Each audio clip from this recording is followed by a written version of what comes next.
کہ ایک عورت آئی غوث پاک کے پاس، اس کا ایک لڑکا تھا، تو اس نے حضور غوث پاک سے کہا کہ میں چاہتی ہوں کہ آپ کے پاس رہے تو دل تزکیہ ہوگا اس کا، کچھ سیکھے گا آپ سے، آپ کی خدمت میں چھوڑ کے جانا چاہتی ہوں۔ آپ نے کہا چھوڑ جاؤ،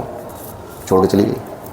اب وہ یہ سوچ کر چھوڑ کے گئی تھی غوث پاک سے کچھ سیکھے گا، کچھ اللہ کی بات سیکھے گا، کچھ دین سیکھے گا، کچھ ولی بن جائے گا، کل ملا کے یہ سوچا ہوگا اس نے۔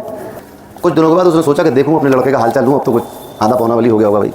بڑا آدمی ہو گیا ہوگا، کچھ پڑھ لیا ہوگا، حدیث پڑھ رہا ہوگا، قرآن پڑھ رہا ہوگا، دیکھیں کیا کر رہا ہے۔ اب کہہ رہی ہے کہ فدخلت الی الشیخ، وہ بڑھیا کہہ رہی ہے کہ میں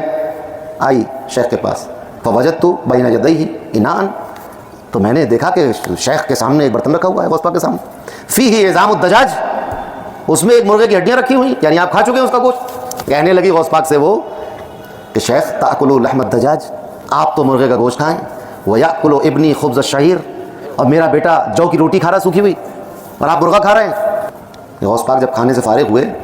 تو فرمایا، اس مرغی سے کہا جس کی ہڈیاں پڑی ہوئی تھیں، قومی